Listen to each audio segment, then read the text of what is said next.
भारत और इजराइल का जो गठजोड़ है उसके नतीजे में इजराइल ईरान पर हमला करने में कामयाब हुआ है। हिंदुस्तान की एजेंसी के लोग वहाँ पे ईरान के अंदर मौजूद हैं जो मालूमात फराहम करते हैं। हिंदुस्तान नेतन्याहू का इस वक्त दस्तो बाजू बना हुआ है। पाकिस्तान ने जिस तरीके से जवाब दिया, अगर ये जवाब न दिया जाता तो यही हाल होता जो ईरान के साथ इजराइल ने किया है। ईरान और इजराइल के माबैन जो फासला वो 2300 किलोमीटर का है। ईरान के पास जो मिसाइल सिस्टम है वो ये सफर तय कर सकता है। बिस्मिल्लाहिर्रहमानिर्रहीम। इजराइल के ईरान पर हमले का अगर जायजा लिया जाए तो एक बात बड़ी मानी खेज है। वो बात यह है कि आखिर कौन है जो इस वक्त ईरान की तमाम फौजी लीडरशिप, सियासी लीडरशिप और उनके साइंसदानों के बारे में मालूमात इजराइल को फराहम कर रहा है, क्योंकि इस हमले के नतीजे में भी फौजी लीडरशिप को और साइंसदानों को निशाना बनाया गया। और एग्जैक्ट उनको निशाना इसलिए बनाया गया कि ग्राउंड से मालूमात पहुँचाई जा रही थी इजराइल के पास। अगर देखा जाए और हालात का जायज़ा लिया जाए तो आपको एक ही गठजोड़ नज़र आता है, और वो गठजोड़ है भारत का और इजराइल का।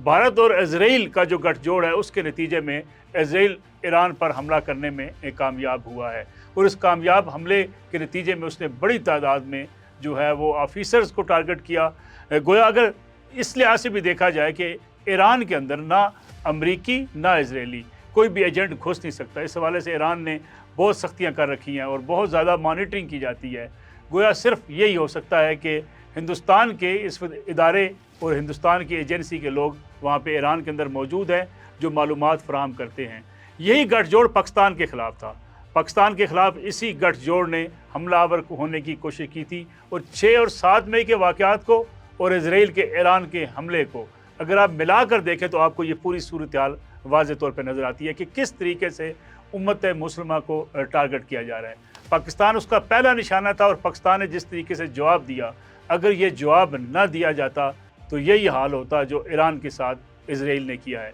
अगरचे ईरान ने भरपूर जवाब देने का ऐलान भी किया है, साथ ये भी कहा है कि जंग का आगाज़ किया इजराइल ने और जंग का अख्तिताम हम करेंगे। आज जो 100 ड्रोन्स भेजे गए उसके बारे में इजराइल की हुकूमत दावेदार है कि उनको नाकारा बना दिया गया, लेकिन ईरान ने कहा है कि नहीं, हम जो अब जवाब मज़ीद देंगे। जो बैलिस्टिक मिसाइल्स की बात भी की जा रही है, जिसके बारे में इजराइल ने यह भी दावा किया है कि उस हवाले से भी हम तैयारी मुकम्मल कर चुके हैं। लेकिन इस सारी सूरत हाल इजराइल और ईरान जंग को अगर हम देखें तो आपको ये नज़र आता है कि किस तरीके से राब्ते होते रहे नेतन्याहू के और मोदी के माबैन, ट्वीट्स होते रहे। फिर ये कहा जाता रहा कि जो जंगी दिफाई साजो सामान है वो भी हिंदुस्तान को फराहम किया गया, इसलिए कि पाकिस्तान के ख़िलाफ़ चढ़ाई की जा सके। पाकिस्तान पर 6-7 मई को जो हमला किया गया था, शहरियों को जिस तरीके से निशाना बनाया गया था, बाकायदा एक मनसूबाबंदी के तहत वो गठजोड़ था इजराइल का और हिंदुस्तान का, ताकि पाकिस्तान के ख़िलाफ़ भी इस किस्म की कार्रवाई की जाए। लेकिन पाकिस्तान की तैयारी मुकम्मल थी।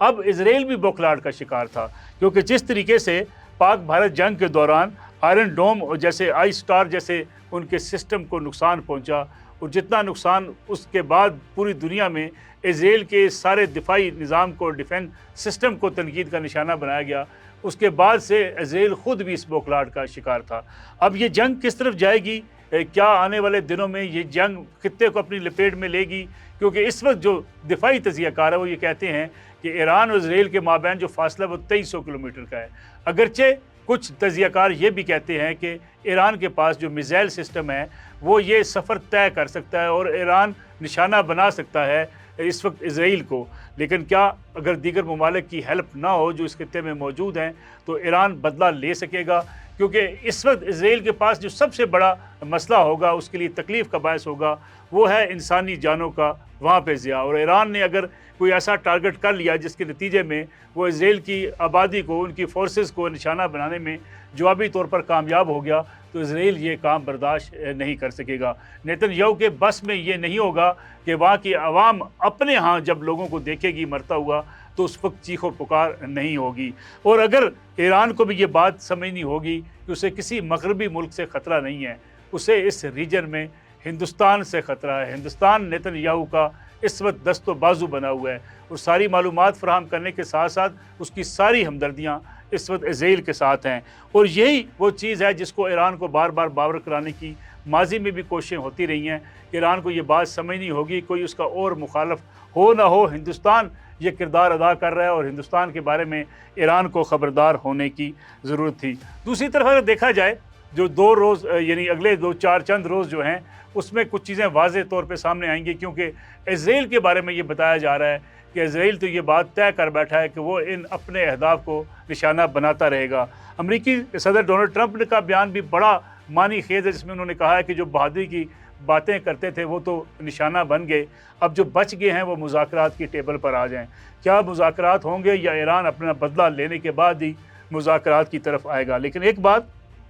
جس کا پوری پاکستانی قوم کو بھی سمجھنا ہوگا کہ جو ہمارے ہاں بھی آوازیں اٹھتی ہیں، باتیں کی جاتی ہیں، افواج پاکستان کے اوپر تنقید کی جاتی ہے، ملک کے دفاعی نظام کے حوالے سے جو ہے وہ باتیں بعض لوگ تنقید کرتے ہیں، سیاست میں حد کو کراس کر جاتے ہیں، انہیں یہ بات سمجھنی ہوگی کہ دفاعی نظام مضبوط ہونا کسی ملک کے لیے، کسی ملک کی معیشت کا مضبوط ہونا کتنا ضروری ہے، اس کے استحکام کے لیے، اس کی بقا اور سالمیت کے لیے کتنا ضروری ہوتا ہے۔ اگر پاکستان اس تمام ٹیکنالوجی میں اپنی ساری صلاحیتیں وقف نہ کر چکا ہوتا، اپنی کوششیں جاری نہ رکھتا اور اپنے آپ کو ایک مضبوط پاکستان بنانے کی طرف اس نے سفر نہ کیا ہوتا، تو آج جس طریقے سے ایران کو بہت سے چیلنجز کا سامنا ہے، پاکستان کے لیے بھی بڑے چیلنجز ہوتے، کیونکہ دیکھا جائے تو اس وقت مسلمان ممالک کے لیے پاکستان ایک امید کی کرن بن کر ابھرا ہے، اور پاکستان کے بارے میں اب پوری دنیا میں یہ کہا جاتا ہے کہ جس طریقے سے ہندوستان کی جارحیت کا جواب پاکستان نے دیا ہے، اس کی توقع نہ اسرائیل کو تھی، نہ امریکہ کو تھی، اور نہ ہی ہندوستان کو تھی۔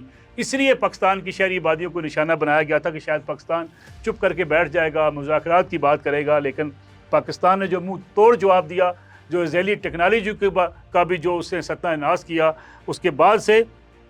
پوری دنیا میں پاکستان کو سپورٹ ملی ہے۔ ایران کو بھی اپنی ان چیزوں کی طرف توجہ دینی ہوگی، انہیں پہچاننا ہوگا دشمن کون ہے، دوست کون ہے، مغربی ممالک ہوں، اسلامی ممالک ہوں، ان تمام خطے کے اندر تمام اسلامی ممالک کو بھی یہ بات سمجھنی ہوگی کہ وہ اپنے دفاع کو جب تک مضبوط نہیں کریں گے، اس قسم کی سازشیں اور اس قسم کی جارحیت کا انہیں سامنا کرنا پڑے گا۔ مسئلہ فلسطین امت مسلمہ کا مسئلہ ہے، اور مسئلہ فلسطین سے نظریں چرانے کے لیے اسرائیل اس قسم کی حرکتیں کافی عرصے سے سوچ رہا تھا۔ وہ چاہتا ہے کہ ڈائیورٹ کر دیا جائے، جو مظالم وہاں پہ فلسطین میں ڈھائے جا رہے ہیں اس طرف توجہ لوگوں کی نہ ہو، اور ساری توجہ جو ہے وہ